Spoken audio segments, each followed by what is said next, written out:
কেমন আছো সবাই? erudv.com-এ তোমাদের স্বাগতম। আমি মোহাম্মদ জাহিদুল ইসলাম জাহিদ।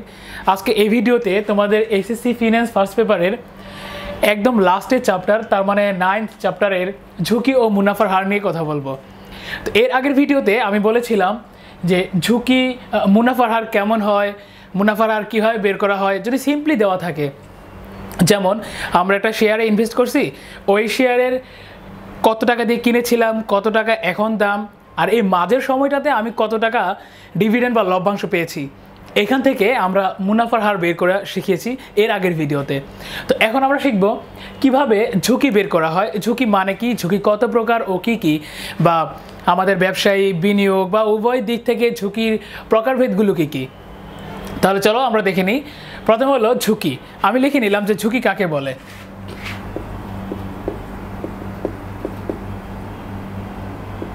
আচ্ছা, ঝুঁকি কি? দেখো, কেউ কেউ বলে ঝুঁকি মানে হলো আমার কোনো বিনিয়োগ থেকে প্রত্যাশিত আয়ের চেয়ে যদি প্রকৃত আয় কম হয় তাকে ঝুঁকি বলে। তাহলে আমি লিখে নিলাম যে ঝুঁকি মানে প্রত্যাশিত আয়ের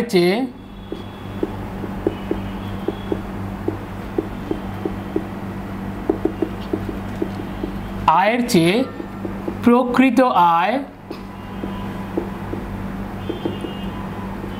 কম হওয়া। আচ্ছা, অন্যরা বলে থাকে কি যে ঝুঁকি মানে হলো কোনো বিনিয়োগ থেকে আয়ের পরিবর্তনশীলতাকেই ঝুঁকি বলে। তাহলে আমি লিখলাম যে আয়ের পরিবর্তনশীলতাকেই ঝুঁকি বলে। দেখো যে আমি একটা প্রজেক্টে বা একটা শেয়ারে বিনিয়োগ করলাম। আচ্ছা, এখানে আমি যেমন ধরো আমি যখন আগের চ্যাপ্টারগুলো করেছিলাম, যেমন 8 নম্বর চ্যাপ্টার যে মূলধন, বাজেটিং ও বিনিয়োগ সিদ্ধান্ত, সেখানে আমি কোনো এক্সাম্পল বলতে গেলে বলতাম কি প্রকল্প। আচ্ছা, কারণ ওগুলো ছিল আমাদের বড় বড় প্রকল্পে কীভাবে নেওয়া হয়, ডিসিশন কীভাবে নেওয়া হয় ওই রিলেটেড। আর এই চ্যাপ্টারে আমরা দেখব যে ধরো আমরা কোথাও ইনভেস্ট করব, ছোট ছোট, যেমন ধরো শেয়ারে, তারপর হতে পারে কোনো সিকিউরিটিতে, হতে পারে সঞ্চয়পত্রে, এই ধরনের। তাহলে দেখো, আমি কোনোটা শেয়ারে বিনিয়োগ করলাম, সেইখান থেকে আয়ের যেই পরিবর্তনশীলতা তাকেই ঝুঁকি বলে। তাহলে আমরা যদি এরকম অনেক ডেফিনেশন পাবো, আমরা যদি আরও কয়েকটা বই দেখি তাহলে আরও কয়েকটা ডেফিনেশন পাবো। তো আমাদের একটা ইউনিফর্ম একটা ডেফিনেশন দরকার। সেটা এরকম হতে পারে, আমি যদি তোমাদের বই থেকে হুবহু বলি যে বিনিয়োগ হতে প্রত্যাশিত আয়ের পরিবর্তনশীলতাকে ঝুঁকি বলে। বিনিয়োগ হতে প্রত্যাশিত আয়ের পরিবর্তনশীলতাকে ঝুঁকি বলে। আমি লিখে দিলাম যে, তাহলে এটা আমরা লিখবো। অবশ্যই এটা হলো আমি যতটুকু মনে পড়ে যে এটা হলো দুইটা আমাদের স্কলার বা মনীষীর সংজ্ঞা। তাহলে বিনিয়োগ হতে প্রত্যাশিত আয়ের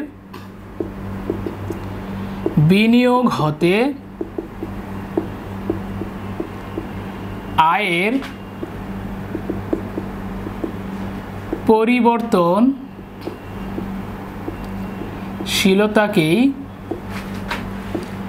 ঝুঁকি বলে। আচ্ছা, তাহলে আমরা শিখলাম যে ঝুঁকি কাকে বলে। তো এখন আমরা দেখি যে ঝুঁকির প্রকারভেদ, ঝুঁকিটা কেমন হয়।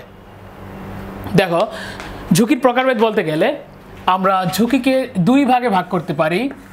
একটা হলো একক ঝুঁকি, আর একটা হলো পোর্টফোলিও ঝুঁকি। যেমন একক ঝুঁকিটা কি? দেখো,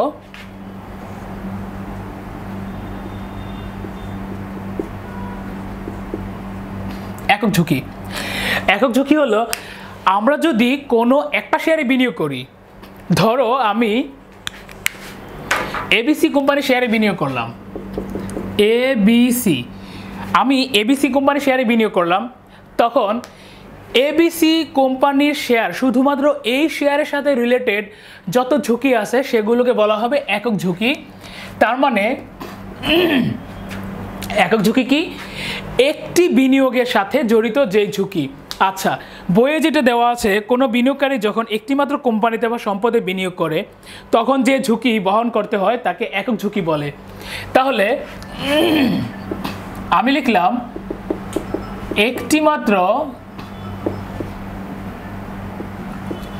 কোম্পানি বা সম্পদের ঝুঁকি,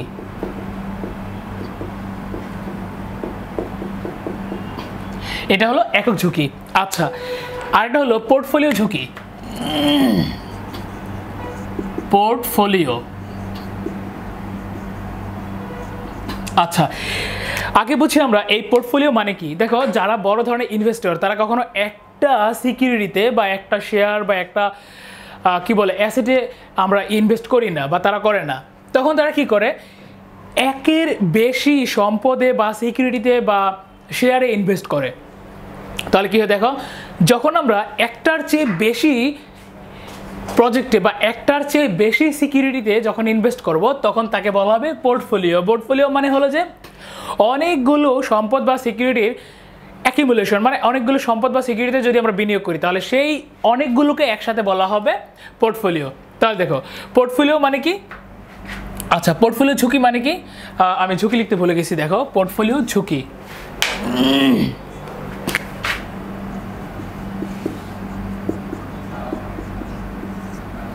পোর্টফোলিও ঝুঁকি আমরা বলবো এখানে একটি মাত্র কোম্পানি বা সম্পদের ঝুঁকি, এখানে জাস্ট একটু চেঞ্জ হবে, একাধিক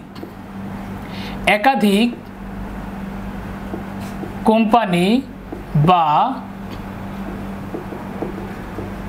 সম্পদের ঝুঁকি, একাধিক কোম্পানি বা সম্পদের ঝুঁকি হলো আমাদের পোর্টফোলিও ঝুঁকি। তাহলে দেখো, এখানে নাম থেকে বোঝা যায় যে একক মানে একটি কোম্পানি বা সম্পদের ঝুঁকি, আর পোর্টফোলিও ঝুঁকি মানে একের বেশি কোম্পানি বা সম্পদের ঝুঁকি। এবার দেখো, এখন আমরা দেখব যে এটা হলো সম্পদের পরিমাণের উপর, তার মানে আমার কোম্পানি বা সম্পদের পরিমাণ বা সংখ্যার উপর ভিত্তি করে আমাদের যে প্রকারভেদ, একক ঝুঁকি এবং পোর্টফোলিও ঝুঁকি। দেখো, যেইটা অনেক বেশি ইম্পর্ট্যান্ট ঝুঁকির প্রকারভেদের মধ্যে সেটা হলো কোম্পানি ঝুঁকি এবং বাজার ঝুঁকি।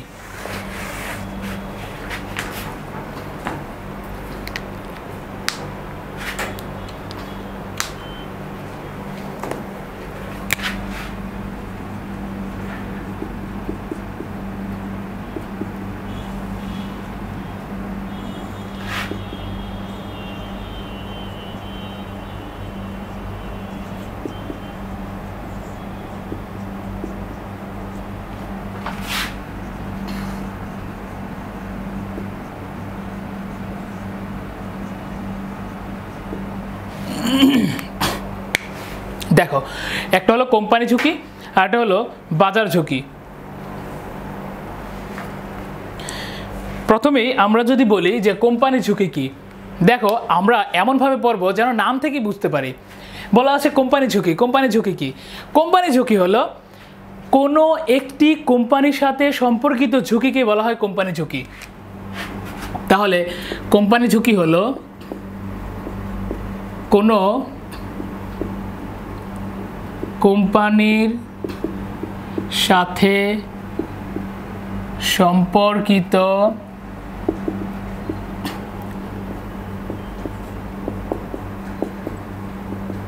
ঝুঁকিকে কোম্পানি ঝুঁকি বলে। আচ্ছা, খেয়াল করে দেখো, যদি আমরা এটা কেমন হয়, যদি আমরা নাম থেকেই বুঝতে পারি ডেফিনেশনটা কি হবে, তাহলে আর আমাদের আলাদা করে মুখস্থ করার দরকার নাই। আর আমি এই ভিডিওগুলোতে নর্মালি আমাদের এই ভিডিওগুলোতে আমি শর্টকাট করে বুঝিয়ে দিই, যেন তোমরা একটু যেমন কি পয়েন্ট বা কি ওয়ার্ড মনে রেখেই পুরোটা যেন মনে রাখতে পারো। এখানে আমি লিখেছি কি কোম্পানি ঝুঁকি। কোম্পানি ঝুঁকি কি? কোনো কোম্পানির সাথে সম্পর্কিত ঝুঁকিকে কোম্পানি ঝুঁকি বলে। আর যদি তোমরা ডিটেলস বা এক্সাম্পল সহ পড়তে চাও তাহলে অবশ্যই টেক্সট বইটা দেখবে। এখন দেখো কোম্পানি ঝুঁকি কি। আমি এর আগের এক্সাম্পলে বললাম যে আমি এবিসি কোম্পানিটা শেয়ার কিনেছিলাম। তাহলে এক্সাম্পলটা আমাদের এরকম হতে পারে যে এবিসি কোম্পানির ধরো বড় ধরনের একটা লসের সম্মুখীন হলো, এরকম হতে পারে যে এবিসি কোম্পানির যেই ওয়ার্কাররা আছে তারা স্ট্রাইক করলো, এতে করে এবিসি কোম্পানির প্রোডাকশন বন্ধ হয়ে গেল বা কমে গেল, এতে করে তারা যে ঝুঁকিতে পড়বে সেটাকে বলা হবে কোম্পানি ঝুঁকি বা এবিসি কোম্পানির ঝুঁকি। আচ্ছা, এবার আসি যে বাজার ঝুঁকি। বাজার ঝুঁকি হলো এরকম যে যেটার উপর আমাদের হাত নেই বা যেটা কোনো কোম্পানির সাথে মানে স্পেসিফিক কোনো কোম্পানির সাথে যেটা রিলেটেড না। সেটা কেমন? ধরো এরকম হতে পারে যে দেশের অর্থনৈতিক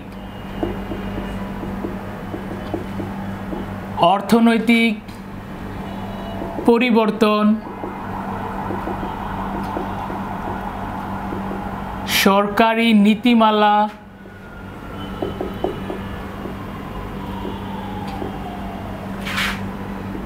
নীতিমালা পরিবর্তন, আরও কিছু ফ্যাক্টর আছে যেগুলো হতে পারে রাজনৈতিক অবস্থার পরিবর্তন,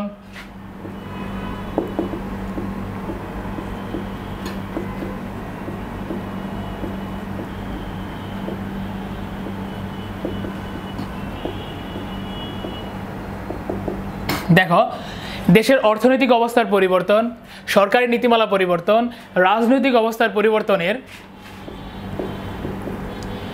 কারণে সৃষ্ট ঝুঁকিকে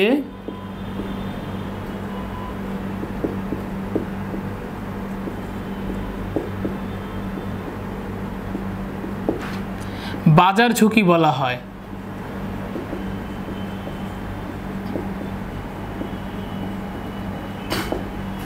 তাহলে কি বললাম দেখো, দেশের অর্থনৈতিক অবস্থার পরিবর্তনের কারণে, সরকারি নীতিমালা পরিবর্তনের কারণে, রাজনৈতিক অবস্থার পরিবর্তনের কারণে সৃষ্ট ঝুঁকিকে বাজার ঝুঁকি বলা হয়। যেমন দেখো আমি যদি প্রতিদিন একটা করে এক্সাম্পল বলি, বলা আছে দেশের অর্থনৈতিক অবস্থার পরিবর্তনের কারণে। দেখো যদি এরকম হয় যে আমরা কোনো প্রোডাক্টের বিজনেস করি যেগুলো এনে সাথে সাথে বিক্রি করে দিতে হয়, যেমন সেগুলো হতে পারে কাঁচামাল। তো আমি কাঁচামালগুলো ধরো অনেক পরিমাণে, আমি একজন বড় ব্যবসায়ী, আমি কাঁচামালগুলো কিনে আমি সাথে সাথে 2 দিন পর বিক্রি করি। এখন হঠাৎ করে আমি যেই প্রাইসে কিনছি, ধরো প্রতি একক বা প্রতি কেজি 100 টাকা দরে কিনলাম, কিন্তু যখন 2 দিন পরে আমি বিক্রি করতে যাব তখন দেখলাম যে মার্কেটে ওইটার ভ্যালু বা দাম চলে আসছে 98 টাকায়। তার মানে কি দেখো আমার লস কিন্তু 2 টাকা। এই লসের উপর আমার কোনো হাত নেই বা কোনো স্পেসিফিক কোম্পানিরও হাত নেই। আর্থিক অবস্থা চেঞ্জ, প্রোডাক্টের দাম পড়ে গেছে, তাতে করে এইটাকে বলা হবে বাজার ঝুঁকি। আচ্ছা দেখো সরকারি নীতিমালা পরিবর্তন, যেমন আমরা জানি যে বাজেটে আমাদের যখন নতুন বাজেট ঘোষণা হয় তখন আমি ধরো একটা প্রোডাক্ট 200 টাকা কিনলাম, কিন্তু বাজেট ঘোষণার পর আমার ক্রয় মূল্য কিন্তু 200 টাকা। আচ্ছা টোটাল খরচ আমার 200 টাকা, তাহলে আমি বিক্রি করব 200 প্লাস ধরো 50 সমান 250 টাকা হলো আমার সেলিং প্রাইস। কিন্তু আমার যেখানে কস্ট বা মোট ব্যয় 200 টাকা, আমার এই প্রোডাক্টে ধরো দাম অনেক কমিয়ে দিল, যে এই ধরনের প্রোডাক্ট এত দাম বিক্রি করা যাবে না, তখন ধরো এটা দাম করে দিল 195 টাকায়, 195। তার মানে আমার কিন্তু 5 টাকা অলরেডি লস। এগুলো হলো সরকারি নীতিমালা বা রাজনৈতিক পরিবর্তনের কারণে। আমরা দেখেছি যে যখন দেশে অনেক বেশি হরতাল হয়, গন্ডগোল হয়, তখন আমাদের ট্রান্সপোর্টেশন অবস্থা, ব্যবসায়ের অবস্থা অনেক খারাপ হয়ে যায়। তো এই ধরনের ঝুঁকিগুলো আমাদের কোনো হাত নেই বা কোনো কোম্পানি স্পেসিফিক, যেমন এবিসি কোম্পানি চেষ্টা মানে ইচ্ছে করলেই পারবে না যে এই ধরনের ঝুঁকি আমরা এড়িয়ে যাব। এগুলো একটা নর্মালি একটা ইন্ডাস্ট্রিকে এফেক্ট করে। যেমন ধরো যদি বলি যে যারা ম্যানুফ্যাকচারিং ইন্ডাস্ট্রি বা যারা ম্যানুফ্যাকচারিং কোম্পানি, ম্যানুফ্যাকচার মানে কি যারা প্রোডাক্ট উৎপাদন করে তারপর বিক্রি করে, ওদের জন্য এই ধরনের যে ধরো হরতাল বা অবরোধ, এগুলো অনেক বেশি ইফেক্ট পড়ে, অনেক বেশি প্রবলেমের সম্মুখীন হয়। তাহলে এই ধরনের ঝুঁকি একটা ম্যানুফ্যাকচারিং ইন্ডাস্ট্রির মধ্যে যারাই উৎপাদনকারী প্রতিষ্ঠান যত শত আছে সবগুলোই ফেস করে। তো এগুলোকে বলা হবে বাজার ঝুঁকি, যেগুলো কোনো স্পেসিফিক কোম্পানির সাথে রিলেটেড না। তাহলে দেখো এই দুইটা ঝুঁকি খুবই ইম্পর্টেন্ট, কারণ এরপরে এই দুইটা ঝুঁকি নিয়ে আমরা অনেক কথা বলবো। একটা হলো কোম্পানি ঝুঁকি আর একটা হলো বাজার ঝুঁকি। কোম্পানি ঝুঁকি কি? কোনো কোম্পানির সাথে সম্পর্কিত ঝুঁকিকে কোম্পানি ঝুঁকি বলে। আর বাজার ঝুঁকি কি? দেশের অর্থনৈতিক অবস্থার পরিবর্তন, সরকারি নীতিমালা পরিবর্তন, রাজনৈতিক অবস্থার পরিবর্তনের কারণে সৃষ্ট ঝুঁকিকে বাজার ঝুঁকি বলা হয়। এবার দেখো একটা গ্রাফ আমি তোমাদের দেখিয়ে দিই, যে গ্রাফটা অনেক বেশি ইম্পর্টেন্ট, যে গ্রাফটা থেকে অনেক বেশি এমসিকিউ আসতে পারে। দেখো সেটা হলো আমাদের কোম্পানির ঝুঁকি আর বাজার ঝুঁকির মধ্যে রিলেশন বলতে পারো।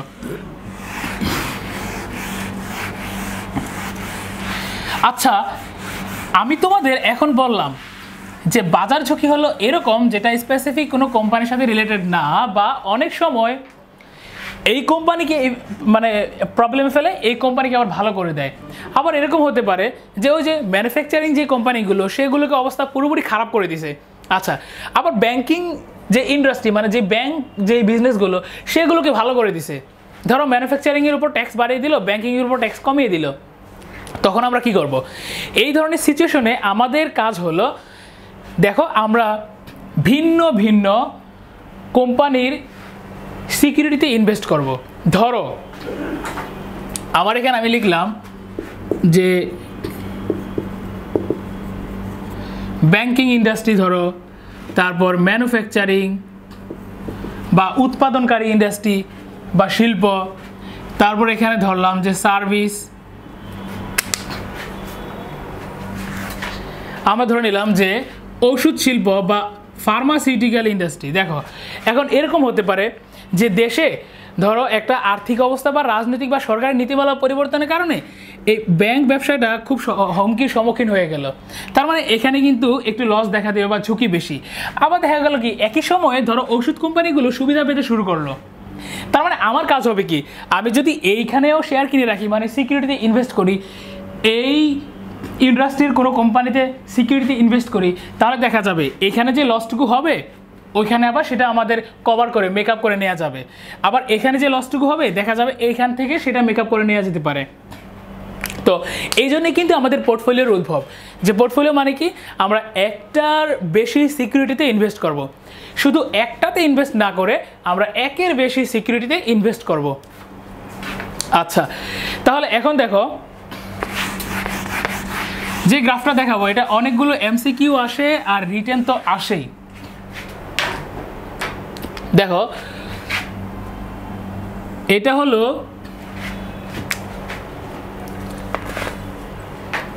হলো আমার পোর্টফোলিও ঝুঁকি, আর এটা হলো বিনিয়োগকৃত সিকিউরিটির সংখ্যা।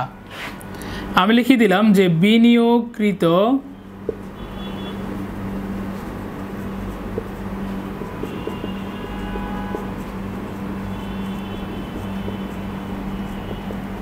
সিকিউরিটির সংখ্যা, আর এটা হলো পোর্টফোলিও ঝুঁকি।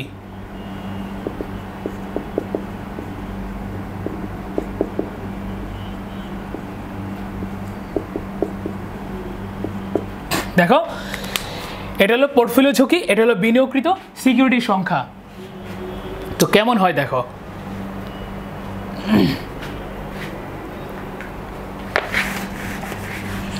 দেখো আমি যখন অনেকগুলো কোম্পানিতে বিনিয়োগ করব, দেখো যদি আমি বাজার ঝুঁকির কথা বলি, যে বাজার ঝুঁকি মানে কি, যে আমার কোনো হাত নেই আর কোনো কোম্পানি বা কোনো ইনভেস্টর ইচ্ছে করলেই বাজার ঝুঁকি কমিয়ে আনতে পারে না, তার মানে এটা কি ফিক্সড। আমরা যদি এরকম লিখি যে এটা হলো বাজার ঝুঁকি,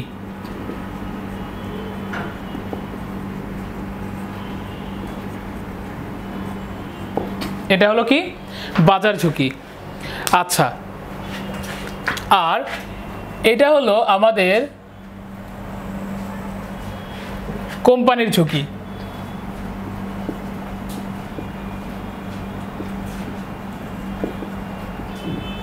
কোম্পানি ঝুঁকি। আচ্ছা, একটু ভালো করে খেয়াল করবে, যদি এখানে ধরো শূন্যটা সিকিউরিটি মানে কি, ধরো একটা শেয়ার আমি একটা এখানে মোটামুটি যেখানে আমি ইনভেস্ট করি যেটাতে ওটাকে সিকিউরিটি বলা হবে এই চ্যাপ্টারে।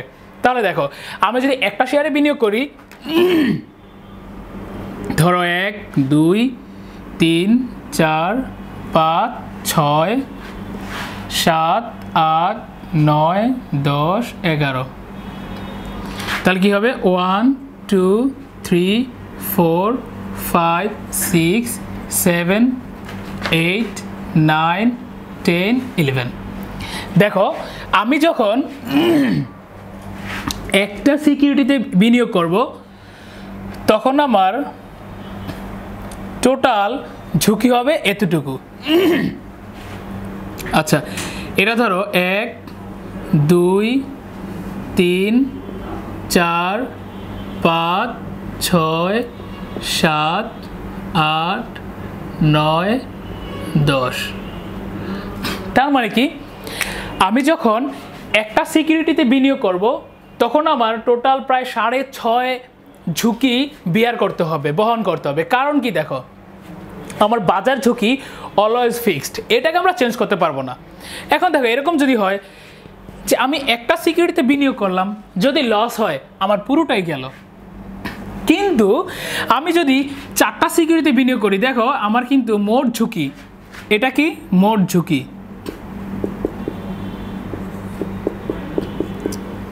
মোট ঝুঁকি এটা হলো আমাদের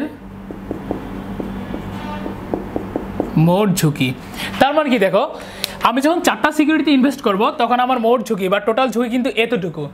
কারণ কি আমার বাজার ঝুঁকি ফিক্সড, অন্যদিকে আমার এই কোম্পানির ঝুঁকি এতটুকু। আগে ছিল প্রায় 2.5 থেকে 2.5 থেকে 6.5 পর্যন্ত, প্রায় 4, আর এখন হয়ে গেল কি 2.5 থেকে প্রায় 4 পর্যন্ত, তার মানে 1.5, এখন 1.5। এখন দেখো তুমি যে আমার মোট ঝুঁকি এতটুকু থেকে এতটুকু কমে গেল। কারণ কি এই যে আমার এতটুকু কমে গেল, এই যে এতটুকু যে কমে গেল কেন? কারণ হলো আমি এখন 4টা সিকিউরিটি ইনভেস্ট করেছি, মানে কি যদি আমার 2টাতে লাভ হয় বাকি 2টাতে লস হবে, আবার যদি 3টাতে লাভ হয় অন্তত 1টাতে লস হবে, বা যদি 3টাতে লস হয় 1টাতে লাভ হবে। তার মানে একটা লসটাকে আমরা অন্যগুলো লাভ দিয়ে পুষিয়ে নিতে পারি বা মেকআপ করে নিতে পারি। তাহলে দেখো কোম্পানির ঝুঁকিকে বলা হয় পরিবর্তনশীল ঝুঁকি। কারণ কি দেখো আমরা ইচ্ছা করলে অনেক বেশি সিকিউরিটি ইনভেস্ট করে এই ঝুঁকিটাকে কমিয়ে দিতে পারি, যদিও এটা কখনো জিরো হয় না। দেখো এটা কখনো মিলবে না, এটা একদম রেল লাইনের মতো সমান্তরাল প্যারালাল চলতেই থাকবে। তাহলে কোম্পানির ঝুঁকিকে বলা হবে পরিবর্তনশীল ঝুঁকি, পরিবর্তনশীল ঝুঁকি বা অ্যাভয়েডেবল রিস্ক বা পরিহারযোগ্য ঝুঁকি, পরিহারযোগ্য ঝুঁকি। আচ্ছা আর বাজার ঝুঁকিকে বলা হবে অপরিহারযোগ্য, অপরিহারযোগ্য ঝুঁকি অথবা অপরিবর্তনশীল।